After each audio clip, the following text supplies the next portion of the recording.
My name's Scott Meyer. Excited to be here. I'm the co-founder of a company called Chipp. So we help people build custom chat GPTs for their businesses. And I've spent a lot of time the past year and a half helping organizations of all type integrate AI, and excited to kind of share some of the lessons and how you can take action. My colleague Andre is here. He will be in the chat helping you out. What's up, Andre? He's joining us from Antigua, I believe, right now in Central America. So he's staying warm. And then we have our fun guest, Joseph, here. Why don't you say hi quick, Joseph? How's it going, everyone? A lot of faces and names that I've known over the past 4+ years. So thank you all for joining. Really excited about about what we have on the schedule for you all today. Oh yeah, we'll get Yeah. into it.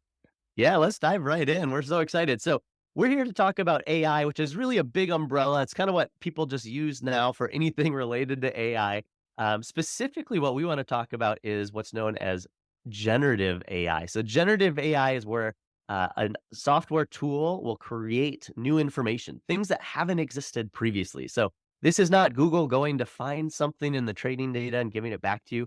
Instead, it's looking at everything that's been created and coming up with new ideas and new information. So this is perfect for someone who's working in a nonprofit because there's so much that you have to create. And often nonprofits are understaffed, under budgeted. And so AI can really provide better impact. It can help you take more action. So why are we here? Why are we talking about AI besides the fact that it's really popular? Well, it two reasons I would say. First, it helps you increase productivity. So what you're probably thinking about is I can work faster, right? And that's true. MIT report showed that about a 40% increase in productivity when people use generative AI. But I think what's most fascinating about that is it disproportionately helps younger, less skilled professionals. So this is a raise the floor type technology. You can think about if someone's joining your organization, a volunteer who's not there very often, maybe you're doing a task that's not in your kind of strength area.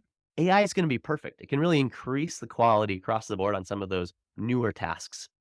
The second reason is not one people think about, which is it actually improves your creative output. And so people are worried about sounding robotic, but with a little bit of training, you can actually come up with better ideas. And, Cam's here. He talks about entrepreneurship. We know as entrepreneurs, the best way to come up with good ideas is to have lots of ideas. And AI is really good at pushing you to the limits to really test your ideas of what's possible. And then you can pick the right one and move forward. So we're going to talk about that today about how to increase productivity and how to improve your outcome. Now, we do a lot of tutorials at Chip, and so really encourage you to subscribe to our YouTube channel. If you want to dive deeper into specific use cases, we'll share that there. So I'll have Andre put that in the chat for you today. But we want to focus this around nonprofits specifically. And that's why I'm so excited to partner with Joseph, who has a podcast where he talks to executive directors. So wanted Joseph to talk a little bit about why AI is important for nonprofits specifically before we start building. So Joseph, the floor is now yours. Yeah, thank you so much, Scott, and thanks everyone again for taking time during your day for this session. So, for why AI for nonprofits? For those people that I don't know, my name is Joseph Smalzer. I'm one of the founders of Greater Than 0%, and we're a nonprofit as well on a mission to find people and causes changing the world and sharing their story. And I do that during the night. My day job's in Amazon Web Services, so kind of coming full circle with the technology aspect of my life is bringing together with this partnership with Chip. So history, very briefly, Scott and I got introduced through some nonprofits in Fargo, actually, in South Dakota. And we ended up interviewing him and the work that he was doing in the benchmark 990 space. So he really early on in the Gen AI craze, you could say, was trying to figure out a way to use Gen AI in the nonprofit space. And since then, we kind of hit it off and we've been trying to figure out ways to work together where I could bring this partnership to all the nonprofits, the 160 plus nonprofit organizations that we've interviewed over the past 4 years globally, and take the learnings that I've had talking to you all, you 160 plus executive directors and employees or supporters or volunteers of the nonprofits. And I think what I'm really excited about for today is based around the three, I guess you could say, personality traits of the executive directors that I've interviewed that kind of makes them a little bit different compared to the mold. One is, and Scott mentioned this, is I feel like you all are a lot scrappier than the norm because you have to do less with more is kind of the nature of the space. And so I think Gen AI is going to be a huge, huge accelerator of that, knowing how many hats that we're all wearing to support our community that our nonprofits built around. Number two is I feel like everyone has a deeper connection to their job because a lot of times the executive directors, you all found that there was a lack of a resource or a lack of support in your communities. And so you started a nonprofit or joined a nonprofit to help solve those gaps in resourcing. And then the third I'd say is that you're all very amazing storytellers because you have that firsthand experience and impact being on the ground, supporting the communities that you're supporting. So I really wanted to see what this partnership with Chipp would do in terms of just accelerating the work that you're doing, supporting, augmenting, automating, and just figuring out a way to the work that you all are doing out there even more, which was a mission and is a mission of my nonprofit Greater Than 0%. But we're going to be able to put that on steroids and see how broadly we can use these tools to help you all achieve and grow your organizations and thereby support your communities even better. And we're going to go through some of the use cases that Scott, Team, and I have talked about and have asked you about that you'd want to focus on. So really exciting for the next 50, 45 minutes here. And please put all your questions and comments in the chat, and we'll be sure to answer them and follow up after this. But thank you all again for your time. Really appreciate it and really excited to get this kicked off. Thanks a Let's lot, do Scott. it. Yeah. And we're not just going to talk, we're going to build. So I'm going to give you two key frameworks and then we're going to get a tool and start building with it. What we're going to use, oh, sorry, I'm going to grab the full URL there. What we're going to use for this is going to be Chipp, which is free for up to 3 applications. And that's a great opportunity for you as a nonprofit to just take what we do today and immediately apply it. I put the link in. We're going to sign up together in a little bit. But if you like to work ahead, now you can do something while you listen to these two important frameworks because I know people like Cam got a lot going on. They like to keep their mind active and their fingers active. So we got to keep that going. So let's start with 2 frameworks that you want to know regardless of the AI tool you use. So this is information you can take into other professions, into your hobbies, whatever it might be. Regardless of the AI tool you use, I want you to remember the AI sandwich. So the AI sandwich is how you should approach any AI tool, which basically means it's going to start with a human. That's you. You're the top bun, right? You're going to come with a question, an inquiry, an idea. That's you. The AI is going to be the middle. That's the meat. It's going to give you something. And it's like a puppy. It just wants to make you happy. It's going to continue to provide you an answer as long as it can until you are happy. But then at the bottom is another bun, right? That's you, the human. You're going to have to take what AI gives you and do something with it. You're going to have to edit it. You're going to have to share it. You're going to have to improve it. And so regardless of whatever AI tool you use, whether it's Midjourney or ChatGPT or some other tool like Gamma that creates PowerPoint presentations, you want to remember this framework because the biggest disappointment people have is they ask a question and they don't get exactly what they want. Instead, think about AI like that sandwich or maybe even a club sandwich where you're going to ask, you're going to get an answer, you're going to edit and improve, ask again, get another answer, and go back and forth. This is what's known in the industry as multi-shot prompting, which is basically just back and forth conversation. So what you're going to find today, we're going to work on some AI tools, and it's going to use what I call a step prompt, which is basically it's going to ask you information, take that information, ask you another question. So it's going to be back and forth. I find this kind of step prompting is really good for organizations because if you have people who are less technical, who don't know how to use AI, they don't have to, right? It's just like a text conversation and they're going to get what they want. So I'm going to use this word prompting a lot, which is the second thing we need to think about. A prompt is just a question. So when we use an AI tool like ChatGPT or Midjourney or Firefly, a prompt is a thing you're going to give it, the text or the image you upload or the file you upload. It's the question you're asking. And so there's this whole new world called prompt engineering, which leads me to our second framework. You have the AI sandwich. The second framework is that you are going to use is called the RIPE framework, RIPE. So the RIPE framework is how you can ask questions in a strong way to an AI tool. The R stands for role. So the very first thing is you're going to tell the AI who to be. You are an SEO creator. You are a nonprofit director. The I is the inquiry, right? So you're going to say, I'm doing X to achieve Y for Z. So write me a blog post that helps me rank for Google, right? And then the P is going to be the parameters. So what are the things that it can or couldn't do? So make it 3 sentences, make it 1 paragraph, make it 1 page, use lots of emojis, etc. And the E is going to be the example. This is the one that people forget the most, which is actually showing it what you want. Now, I went through that really fast because we're going to do this over and over, but I wanted to give you the framework up top So you can start to look as we ask questions for these different pieces, the role, the inquiry, parameter, and the example. So now we have the sandwich, we have the right framework. Now let's start building. So the type of AI tool we're going to build is called a GPT. And most of you are probably familiar with this because if you've used Chat GPT, that's exactly what it is, right? That's the GPT. Now you can build custom GPTs, meaning you train it on your own data, you train it on your own voice, you make it answer the questions you want, and you can build these on Chat GPT with their GPT store. This is really good for single player mode. If you're going to have a paid account, you can use ChatGPT to create a custom GPT. The problem is that a lot of us don't have paid accounts, especially nonprofits. And especially if our volunteers or employees are trying to use these tools, they have to have a paid account with ChatGPT. So that's why we built Chipp, is to make it really easy for people to build a GPT that anyone can use, right? No paid account required. So that's what we're going to do now is we're going to actually use Chipp to build some of these tools and then have you put them into action for your nonprofit. So I'm going to take a 10-second pause and see what questions you have so far. Are we good to go? You can give me a thumbs up if you're feeling good. Now we're going to get into the sweat mode. So get your fingers ready. We're going to start building. Awesome. So I'm going to give you 5 categories, and then you're going to pick which of these categories you want to build on in the next kind of 5 to 10 minutes.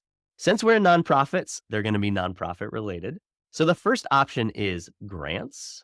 The second one is going to be marketing. The third one is going to be, check my notes here, boards. Anyone helps or works with boards. The fourth is going to be fundraising. And the fifth is going to be admin. So in the chat, just go ahead and give me a number. I just want to give a little check here on which one's exciting you most. Are we interested in grants, marketing, boards, fundraising, or admin? Go ahead and put them in. You can do as many as you want if you like to work ahead, but we got a lot of grant action, it looks like. A little bit of, let's see, a little bit of fundraising. Sweet. All right, cool. That's great to know.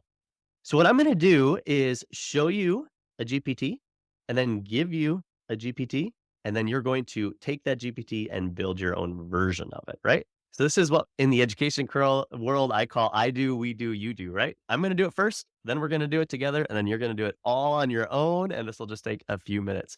There will be a recording. Don't worry, Ellie. Love that question. Thank you so much. So let's go ahead and start with grants. It looks like there was some good questions on the grants. I'm going to put this link in the chat so you can either do it on your own screen or you can watch if you prefer.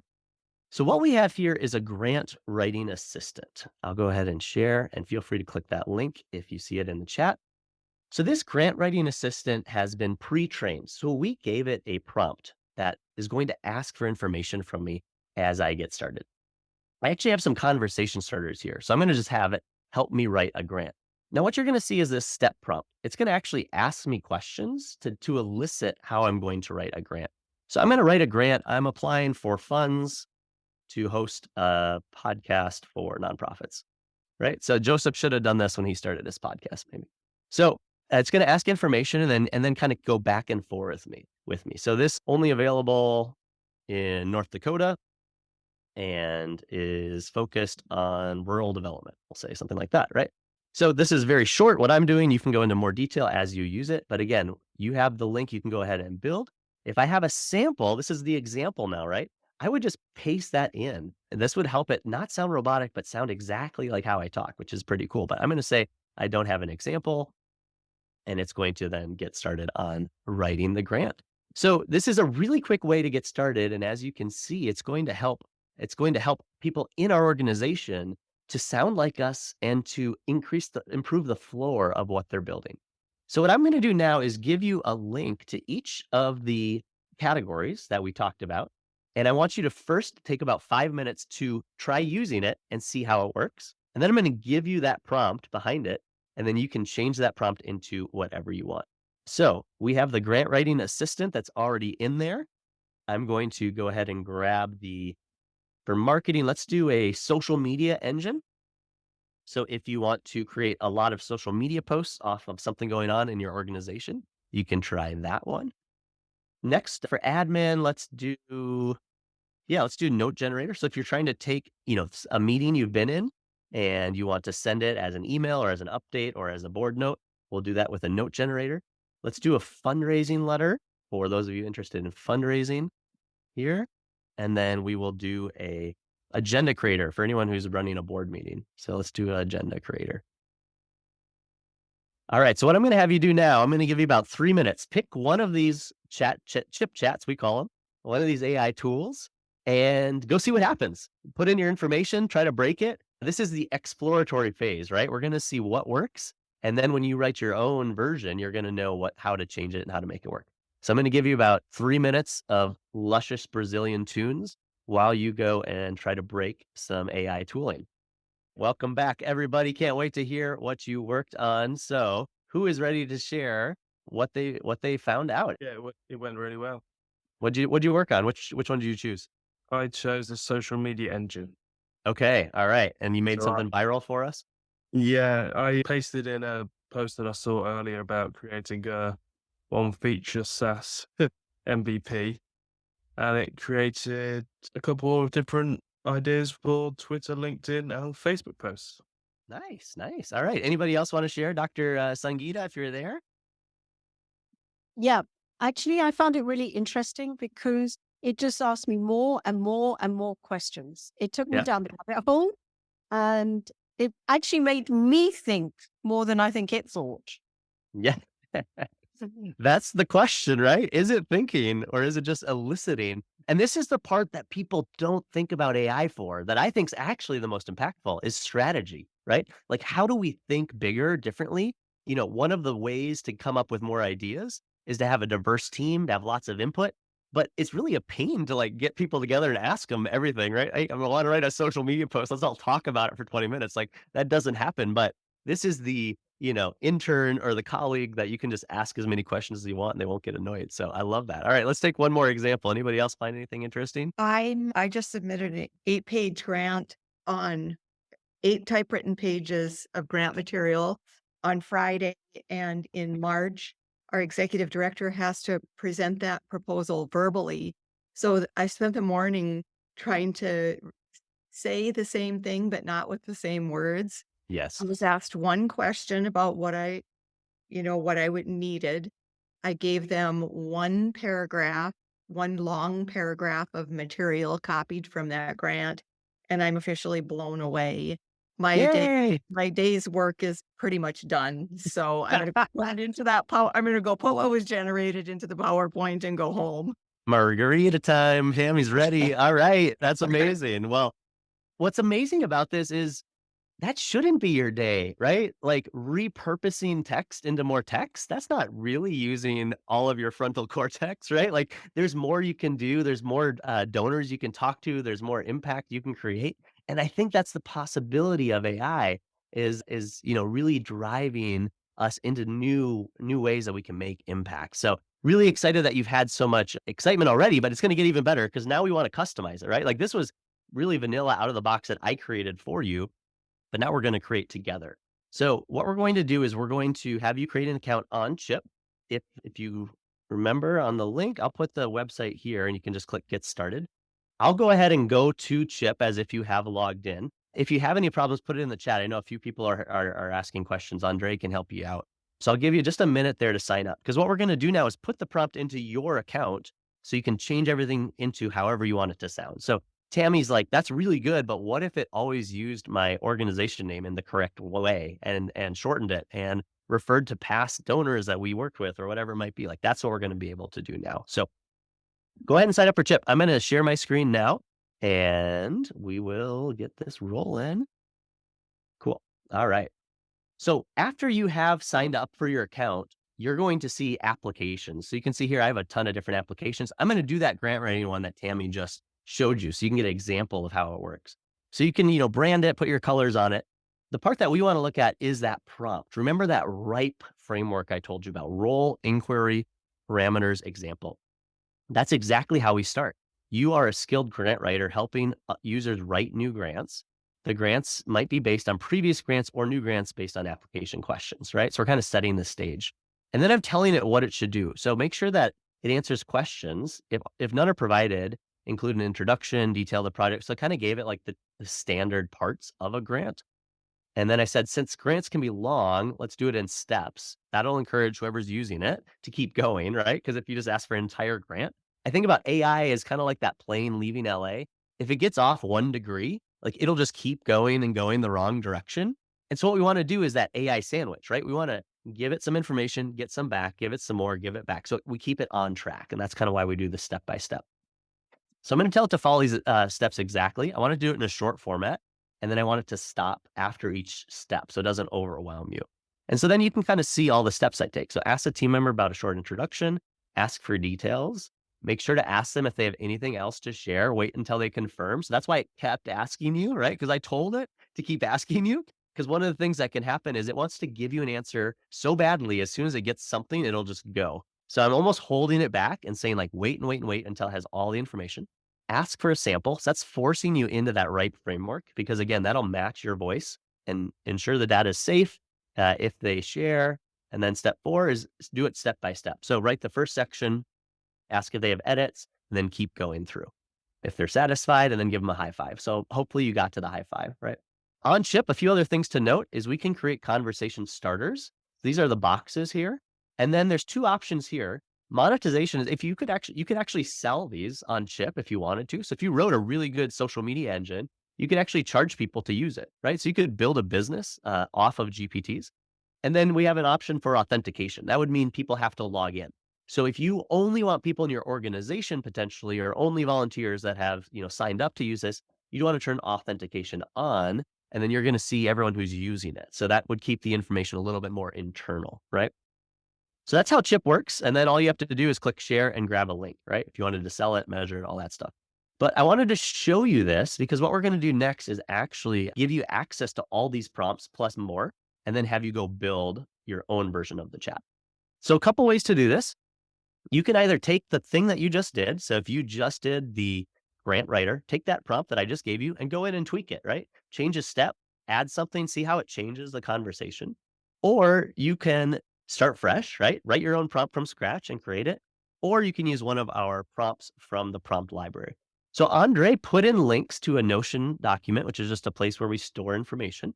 And he has the exact prompts for each of those 4 things. We should have 5, Andre. I think we're missing one of them, maybe the grant writer, actually.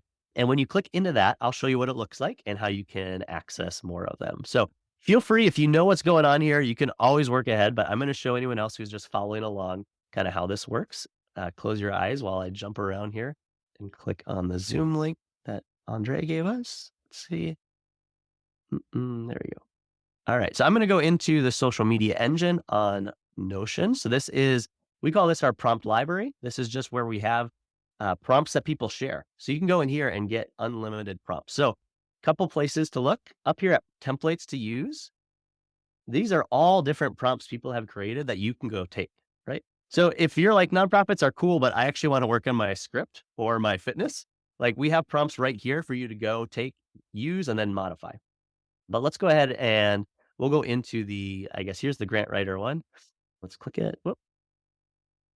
There we go.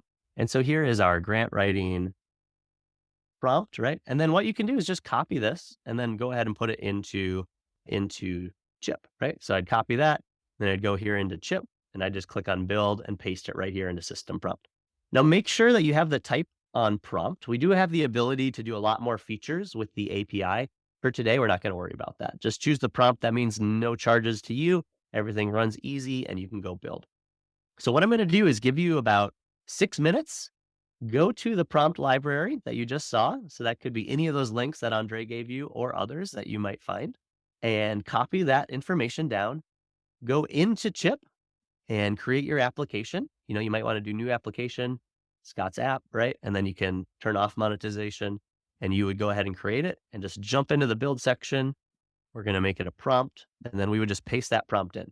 And now you can see there's some places here where you might want to add details, and you can just try it. Like it'll start working here on the left. I'll turn off authentications and I can just try it right here and just start testing it. So what I want you to do is take one of these prompts, go build your own thing for your own organization, something that you could share with your team, and then we'll come back and hear how it went. So I'll turn the music back on, and I'm sure a lot of you are already building, which I'm thankful for. But we'll do that. We'll get some feedback. And then we have a special guest who's going to join us in just a little bit and talk about how we can take this internal and integrate it with our org. Dr. Sahi, tell me again. Good. I think I've gotten into this weird thing where I'm doing work and providing all the information for the prompt, asking me all the questions. So I've become the app, and it's hitting weird. But I think you understand this, right? Yes. This is great. I'll pause the music here. I think this is an interesting conversation. So this is a really interesting mind shift on how to use AI. I think when we use ChatGPT personally, a lot of us go and just ask a question, get an answer, right? And so what I have found to actually integrate this stuff into organizations, you need to flip it because most of your colleagues, volunteers, whoever, are not going to know or go back and use that thing if it takes mental load. And so by taking a little time to sharpen the axe, it works better when other people come to it, is what I have found. So you can decide. You don't have to do all that work. Like I gave pretty in-depth prompts. It could be as simple as, you are a grant writer, write a grant for me, and it'll give you a grant. But I think by asking questions, it makes that everyone performs better using it. So it's much more for a group setting is how I would think about it. All right. Well, let's go ahead and hear some examples. Yeah, I've been using it to write a grant that is due in a month. And usual thing of it's really powerful, but I definitely need to do some fact checking and be careful about hallucinations. Yeah, exactly. Yeah. Really good point. And that's kind of when we think AI sandwich, that's always part of the bottom bun. If it's going to give you data points that you haven't given it, definitely want to double check them. But one of my favorite hacks for that is an AI tool called Perplexity. So Perplexity is sort of like AI Google, you could think about it.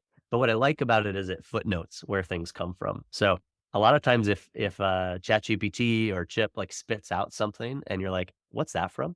You can actually just copy paste it, put it in Perplexity, and it'll generally find it right away. So that's a fast way to almost fact check what you're building. All right, great. What are other people building? Philip, did you build something? Did Yeah, you iterate something? I've built a marketing tool that builds social media posts and journalism articles and a marketing calendar, hopefully, as well. Oh, nice, Some stuff. nice. So did you Sure. take an existing prompt and just edit it a little bit, or how'd you do it? Yeah, I took one of the existing marketing prompts and add it in a bit around journalism and administration to it and then changed the prompts, like Yep. questions Yeah. as well as responded. Yeah, perfect. Yeah. Well, one of the things is, you don't have to get this right out of the box. What's nice is you can build this prompt and then ask questions and see what happens. A couple things I've noticed a lot doing this is if the answers get too long, it slows down, or sometimes you'll get error messages. So a lot of times I'll give a parameter of shorter answers. So instead of giving me a grant, give me the introduction paragraph, give me the second paragraph. So it goes back and forth more quickly. It'll do the whole grant, but again, if you get off a little bit, it's a lot more work to go back rather than doing side by side. Also, the other thing I've found, and I'm curious what other people are doing, but I actually will move stuff onto like a Google Doc as I go to build, the pieces from AI into like the actual grant application. So that's a nice way to kind of catch things and put it in. And then you can always copy and paste what's in the Google Doc back in to say, here's what I got, what else should I add, stuff like that. So that's kind of a good hack too. Jill, what do you got? Building a fun one for me, it's like a Jordan Peterson GPT. So I'm Ah, kind of combining the psychologist, the coach, the gurus, just taking just some points from there. yep. But I mean, kind of have it, I'll spend more time with it, like exactly how to frame it, that it's coming from like Jordan Peterson and how to like bring in some of his data and free stuff. I'm sure you'll show us how to train the model and data and whatnot. Yeah. Exactly. Yeah, this is so we had a big announcement today. We closed a pre-seed round, and what we did to share that is we actually built a Chipp chat, right? That's trained on all the information about our raise. So when you read the blog post about it, there's actually a chat there. And that's exactly what we did, right? Is we put in all the information about all the investors, we put in the details about the finances, we put how Chipp works, about the people in Chipp. And so that way it's trained on the actual information. It won't just make up numbers like him alluded to. So yeah, fun way to use it. I'd say coaches and consultants are probably the most common use case we're seeing with Chipp, either adding it into what they're already doing as like a value add, or some people using it as lead gen, right? Because you could train it to prompt people like go to this website or that website, when there's questions. So now what I'd love for us to do is do an avalanche. And Cam might have actually taught me this. I don't know. I steal a lot of workshop ideas from that man. So on your Chipp application, if you were able to build something that you're willing to share, it would be really good to share with this group. And so all you have to do is go into Chipp and click that share link. I'll go ahead and share my screen so you can see where it is. And then we're going to, on the count of three, drop those in the chat and all hit we're going to all hit share at the same time. So here's what it'll look like on your end. You will go to your Chipp application and click on share. You can just grab share link and click copy. The other nice thing about Chipp is you can embed this anywhere, right? So you can put it on a website, you can put it in a Notion document, you can put it on Circle, you can put it on Mighty Networks, whatever the thing is you're using. But go ahead right now and go grab that share link. And then in the chat on the count of 3, go ahead and put in what it is. So I'm going to write, for example, grant writer, and then I'll put my link. But don't hit enter yet. So we'll have you all do that right now. I'll give you a few moments to give a brief title and a link. And then on the count of 3, we'll drop these in. And then everyone will have a bunch of AI tools that they can go use, right? All right. So hopefully I've vamped long enough that you grab the link and you have a title on it and it's in the chat. So on the count of 3, go ahead and let's drop some AI knowledge on one another. You can go ahead and hit enter and put your grant writer or whatever you built into the chat, and then other people can check it out. So 3, 2, 1, go. Don't be afraid. All right, we got a few out here. Awesome. Social media post generator, no code dojo. Yeah, that's right, Hardik. That was a cool one. Prompt writer. Yeah, we actually built a prompt writer about prompt writing, very meta. So that's good. Finance, cool. Awesome. All right. Well, continue sharing those. This is so fun. So you can go ahead and click around, test people's out. With Chipp, what we do is you can have as many applications as you want. You can have 3 that are published as a free account, meaning that other people can use them. And then if you want to take off the branding or if you want more applications, then we have a paid plan for that. Now, we don't want to end just with this, right? Like you're just dipping your toe in the water. What we want to do is give a preview to what's coming up and introduce someone who's very active in the space that I'm excited to have here. So I'm excited to welcome Reed to the stage all the way from the West Coast, I believe. If you're still, are you in Vancouver today, Reed, or where are you at? Yeah. Hey, everybody here in the suburbs of Vancouver, BC. And Reed is our expert on integrating AI. He actually works for a tiny startup you might have heard of called Zapier that's helping connect the internet. They're actually one of the leading companies, I'd say, on using integrating AI. So Reed, would love to have you tell us the Zapier intro for those uninitiated. And then you've done a lot of work on actually integrating AI yourself and watching other people. So I'd love to hear what works. Yeah. How to do so. Yeah. For everybody, Reed here, I'm one of the lead product managers overseeing a lot of our AI work at Zapier. And for those not familiar, Zapier is essentially it's called a no-code automation platform. Essentially what that means is that if you're not a developer and you have no idea what you're doing with code, no problem. And automation is basically helping you take information from an application you use and sending it to a different application you use. And some great examples of that would be things like, every time you get a new, let's say, donor request form or a new donor coming in, you could actually run it through a series of steps that might add them to Google Sheets, automate a reply email, all sorts of things that you can start to connect together there. And I'll share that one of the things I was excited to talk about today, and I was hoping this was done in time, and it was published last year at Chipp, because I had actually talked to a user in the nonprofit space from a great organization called Sister Love, and they just had a phenomenal use case for how they were leveraging Zapier combined with AI, in particular with the ChatGPT and OpenAI integrations within Zapier. And something as simple as Google Sheets to help them manage how they were creating and drafting content, particularly across the organization.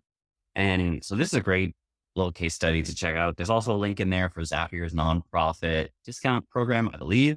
So great resources to check out there. And yeah, I think one of the things I'm happy to essentially walk through is a little really quick example of something that would do that sort of job in Zapier. So what does it look like in their example? They actually had this really cool system of a Google Sheet, which I'm sure you're all familiar with, connected to a ChatGPT step, and then updating it in the Google Sheet. And the goal of this was to really get closer to kind of that draft state for content. So that there's new requests for, or even repurposing existing content and converting it to social media posts.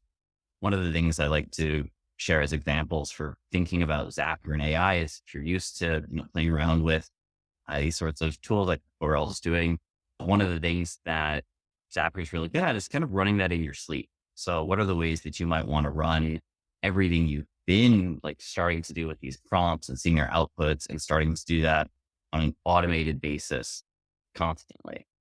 And that's one of the fun things you can do with Zapier. So I'll share my screen here. And I'll do the usual. Can you all see my screen? Give me a nice thumbs up. Or actually can't see the videos anymore, so I'm just going to Yep. this. Looks great. Beautiful. All right. So welcome to the world of Zapier. As a quick example here, the objective that I thought of was essentially you have a Google Sheet as simple as this, where you might have new inquiries that are coming in, or just you yourself are thinking of content ideas that you want to produce. And you just want a little bit of help getting it closer and closer. I find often, I use drafts as a good term here because oftentimes with this content, you're not going to publish it right away. And sometimes you might even rewrite the entire thing. But for me, what has helped me a lot in my own writing and seeing is just seeing it do something that just gets it closer and allows me to kind of ideate on like, what should a proper call to action look like? What should the intro actually be? And sometimes even just saying like, no, that was horrible, ChatGPT, but let me correct that for you actually really helps that process. So essentially what we're going to try to do is, and what I'll show you how to set up is, let's say you put in the first 4 columns. And so every time there's like a new topic that comes in, where you want, what type of content it should be, and what the objective is for that piece of content, you want it to then create direct. As you can see, there's extra columns here. You can do things for like, what is the email copy? Which is the social copy? Can you even use some of the image generation tools to create images for it? You can really do quite a lot there, but we'll keep things pretty simple to start. So the first step would be a Google Sheet action or app step. And in particular, we're using one that runs when a Google Sheet spreadsheet has been updated. The reason for this is we can actually trigger it. You'll see there's a thing called trigger column. So we're going to wait to trigger it until the request details column has been filled in. Reason for this, sorry to keep going back and forth. Reason for this is just to make sure that all the other details that we put in are there to include in the prompt. So you'll see when we continue this, you can actually test it. It'll show you an example of what's in your data. So let's use one I didn't do before, which is row 3. Now, when it comes to the ChatGPT step, this is probably the most fun piece. I'm using the conversation action, which is essentially exactly as you have a normal conversation with ChatGPT.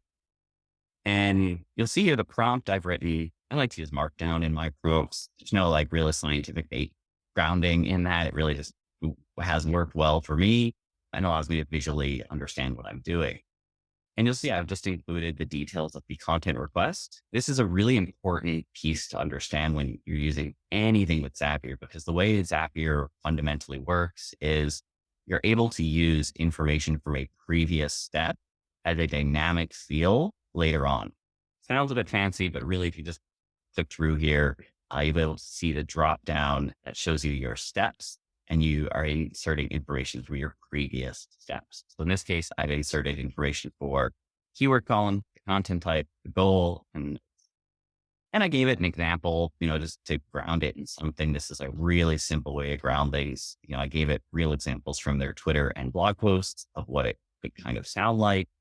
And then at the end, I just told it, to remember its mission, because sometimes it does forget. And in this example, I'm using the cheapest OpenAI model, which is GPT 3.5 Turbo. If you don't have an API key or that sounds really foreign to you, just click this button. It'll walk you through kind of what you need to do.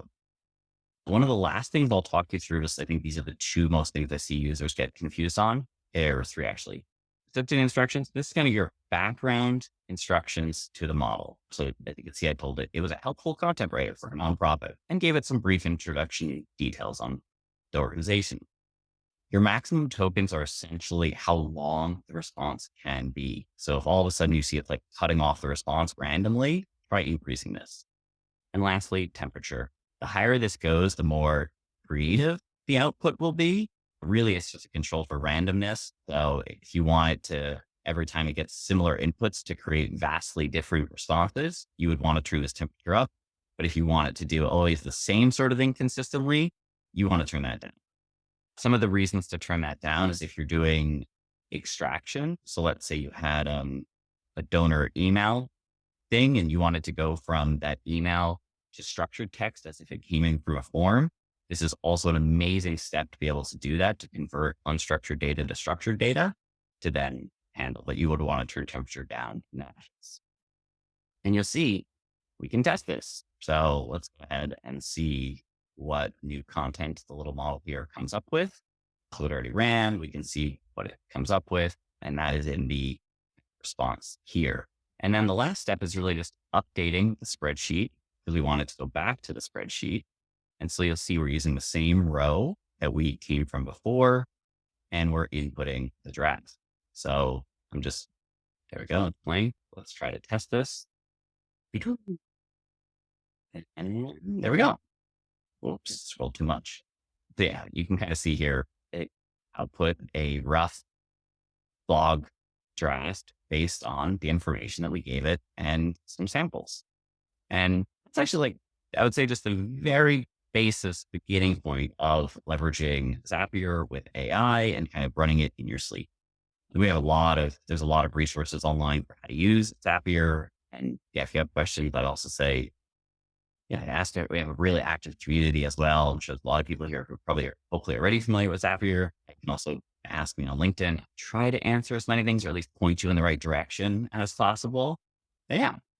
Thanks. That's an amazing setup, Reed. So 2 weeks from today, we're going to host our advanced session. And that's exactly what we're going to do, is we're going to integrate and automate. So the big challenge I see with AI in organizations is it's fun to play with, but it's hard to get business value from, because you either forget about it, someone doesn't know how to use it, you forget your password, whatever it might be. I think what Zapier helps you do, and what automation in general is great for, is that you can build some of those AI tools in across the board, right? And so that intern or that volunteer who comes in, they might just have to fill in a form and that'll do everything for them, right? Or that donor maybe submits a question and that gets added as an FAQ on a page somewhere, right? So what we're going to do in 2 weeks is two things. We're going to first do a workshop like this, all about automating and integrating. So again, free, would love to have you join. The second thing we're going to do in 2 weeks is a big showcase, because we have a fun event that you are all now a part of, whether you know it or not, which is our hackathon. And so I'm going to pull up the page here to talk a little bit about the hackathon. And we have one of our kind of supporters on as well that we'll hear from. But a hackathon is a chance for people to build like you just did, and then showcase that with an audience. And so what we're going to do is have an AI for nonprofits hackathon. And what you can do is you can submit what you just built, or something else you build, in the next 2 weeks, and you have a chance to win prizes. And so I'll have my partner Andre put the link into the chat. But what your goal is to build a GPT, and you can kind of follow the instructions here. You're going to post it on social media, either on Twitter or LinkedIn, with the hashtag #BuildWithChipp, and then fill out the form on here to make sure you want us to share. And then you have a chance at these prizes. So we have some cash prizes. We have different categories. And then we also have a software tool here, CRM for nonprofits, called DonorDoc, that someone's going to win. And Rob here has been a big proponent of kind of AI in the nonprofit space at DonorDoc. So Rob, you want to give us the 30-second why you're supporting this and what you're excited about with AI? Yeah. Well, super excited to be a part of this and to get to see all the GPTs that you guys build out for the nonprofit sector. DonorDoc, for those that aren't familiar with it, we're a CRM, or donor management system, for small nonprofits. So we were built from the ground up with small nonprofits in mind. So we know that you're wearing a lot of hats, and I think AI fits so perfectly into this, of being able to take the mundane or the repetitive tasks off of your plate, so you can focus on things like relationship building and your cause itself. So we're really, really excited. We're going to be giving away a 1-year subscription to our software, DonorDoc. If you're here, I'll throw the URL in the chat if you guys are interested in what we are. But we're going to be giving a 1-year subscription away, which is about $1,500 value. And then we're also opening up a 20% off discount for anybody that's here. So if you guys are interested, we do have a free tier as well. So we want to make it as accessible as possible for small nonprofits to just get in and start to actually utilize the data that you guys have on your donors and build better relationships. So what's really exciting is anyone can enter this hackathon. You don't have to have come to this workshop to do it. If you know other people in the nonprofit space, they can build a GPT and share that and enter. And all of you have now built a GPT in this workshop, right? So you can take exactly what you just did and go enter it right now and have a chance to win some money for your nonprofit. mostly we want to encourage people to build, right? That's why we're doing this. It's more of a fun way for people to build a little bit more socially and to get feedback. And of course, our team is always available for questions and advice. So definitely check us out and reach out on LinkedIn if you'd like. So we're really excited for that. And in 2 weeks from today, what we'll do is advanced workshop. So kind of taking some of those ideas Reed just shared with us and making them, put them into action for you. And then we'll announce the winners. So you can come learn and be part of an award show at the same time. So we're really excited for that.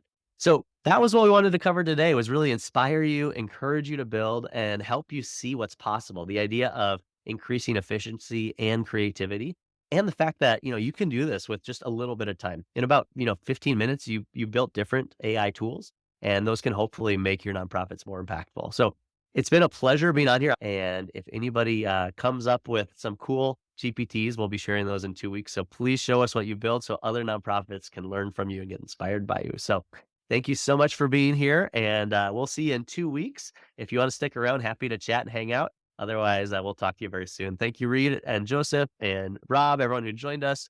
And keep up the great work. All right, Jill, thank you. You saved me from Great job. some That was awkward. awesome. Yeah, thank Could you. you just maybe do a quick screen share on how to train data? Like we have to do that with Yeah. ChatGPT first, right? Yeah, you don't have, so a couple of things. You can train a GPT on just text, or you can do it off of files. So there's kind of two ways to do that. So I'll show you both because one's a little easier, one's not overly hard, but it does take a little bit more work. So all right, I'll share my screen here. So when we talk about training on data, you can just do it right in your GPT. So it actually takes, these take 2,000 characters. So, if you're like 5, 6 pages even of information, you can do those. So as an example, let's see, I think like here's our Chipp raise guide that we built. And, this is a lot of details about Chipp. We followed Reed's advice. We actually used kind of headlines, but, I took just stuff from our website, stuff from our fundraise, stuff from our blog posts, and I just put it all in here. And so in a way, this is trained on, my files, but I just put it into a prompt instead of using the files themselves. So that's the quick way. But if it's too long, or if it's a spreadsheet or something in a PowerPoint, then you're going to need to do it in a different way. So if you want to share or train data off of a file, you're going to use something known as RAG, R-A-G, which is retrieval augmented generation. So essentially it's going to retrieve information while it generates, right? And to do this, I'm going to use it on OpenAI. So instead of going to ChatGPT, you go to openai.com. And when you log in, you have the option to go to ChatGPT or to the API. So if you want to do files, you're going to go into the API. And then there's an option here called assistance. So this is where you can build exactly like you did on Chipp, but you have a little bit more power in terms of building one with files. When you build it, it'll give you an ID, and Chipp then becomes a front end for that chat. Like you can actually just copy this ID and put it into Chipp. But what you're going to do is you're going to create, and we'll go ahead and call this the Jill bot. The instructions here would be the prompts. So we can still do the prompting just like you do normally, and you can choose which model you want. But then down here, you can choose to have code. You just turn it on, or retrieval. Retrieval is going to be the one where you have files. And now I can click add, and I can add any files in here. You can add up to 10 files, 512 megabytes total. So what a lot of times people will do is if they have a lot of files, you'll just put them into one. So if you have, 20 PDFs, just combine them into 5 PDFs or whatever, upload them here, and then it's going to pull information from those. So that's a really good way if you have, a lot of PDFs, a lot of information, old minutes, board meetings, whatever. Like you could put it all in there and build it, and then that'll be like trained on that information. So I'll just pause there. Does that make sense, or is that kind of what you're looking for? Yeah, Cool. that's good. Thank you. Yeah. And then yeah, go can ahead. we ask another question? These can be available to like potentially sell or share on Chipp. Can it be made available through the GPT store as well, or at some point? Yeah. So the GPT store, to use those, you have to be a paid ChatGPT user. So right now, if you build something on the GPT store, only other paid subscribers can do it. So right now, we're not moving Chipp chats into GPT, but if you build it on the assistant, that can be brought into Chipp. Yeah. We're excited to see what you build, and I'll work on sending all the follow-up materials this afternoon, so you should have it by tomorrow. Good. All right. Well, thanks for the time. Thank you, Joseph, for putting this together with me, and we'll see you in 2 weeks, if not before. All right. Bye-bye.